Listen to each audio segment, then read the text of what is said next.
ערב טוב, הרמוניה, זה שם המחזמר שמועלה במקביל על במות ברודווי, אירופה וישראל. עידו אלפרין עומד מאחורי ההצלחה האדירה של המופע. מי הוא אותו עידו אלפרין? בכתבתנו הבאה. עידו אלפרין, נגן, במאי, יוצר ואמן מוכשר.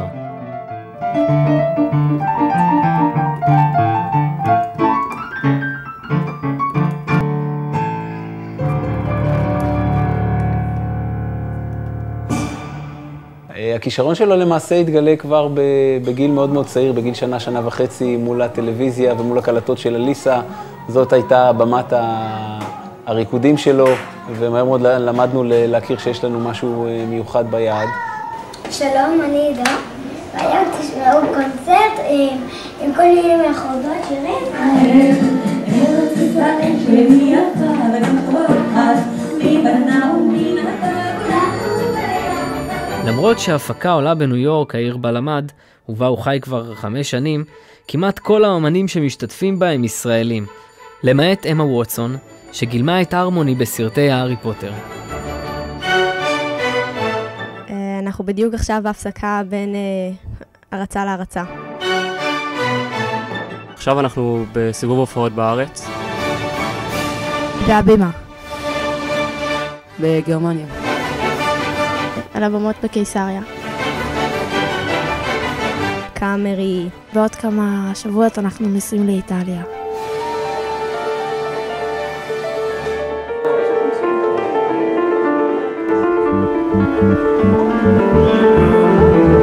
אהבתי נורא את הקלטת אליסה עם חני נחמיאס, ותמיד הייתי מתחפש ורוקד. עידו מייצג את ישראל החדשה והישנה. יצירותיו של עידו הן קשת צבעונית. בעבודתו משלב עידו ריקוד ארץ ישראלי מובהק ונותן כבוד לכל צלילי המוזיקה.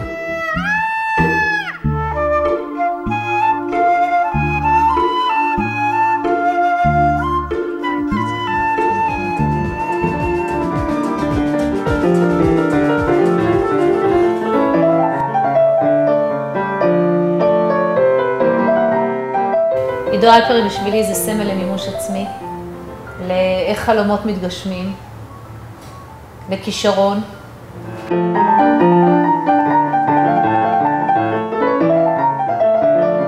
היה לו רצון, היה לו נוכחות, הוא רצה לעשות משהו שלא ראיתי עוד אצל אף בימאי אחר, זה היה משהו גדול, משהו גרנדיוזי, ענק. זה מופע שכולל את הכל, ריקודים ושירים ומשחק. הכל ביחד, כל המצחיק, עצוב, שמח, כי אני אוהב הכל. ולא אכפת לי מה אחרים אומרים, ואני אעשה מה שאני אוהב ולא מה שאחרים מכתיבים לי. פסקול המופע הוא הצדעה אוהבת לשירים של נורית הירש, עידן רייכל ועברי לידר, האחראי על המוזיקה במחזמר. האמת שהחזרות עם עידו בזמן האחרון הן מאוד מאוד קשות. אני זוכר שהוא התחיל, הוא היה הרבה יותר סלחן, והוא היה הרבה יותר, היה קצת יותר קל לעבוד איתו, יכולת לזרום וזה, עכשיו הוא נהיה, זה בגלל שהוא כל כך טוב, הוא יודע מה הוא רוצה, כן? זאת אומרת, אנחנו לא מתלוננים. זה היה טירוף, לא מנחם גולן, לא אורי פסטר, לא משה קפטן, אף פעם לא הבידו אותי ככה. עידו, עשית יופי של מחזמר, אבל תרגיע. מה חווית בהצגה? הייתה מאוד מאוד מרגשת, הצגה יפהפייה. השחקנים היו מצוינים, הצגה פשוט מעולה. היה מדהים, אין לי איך לתאר הצגה כזאת, אין לי מה לומר, פשוט אין דברים כאלה. כולם הולכים בדרך הטובה,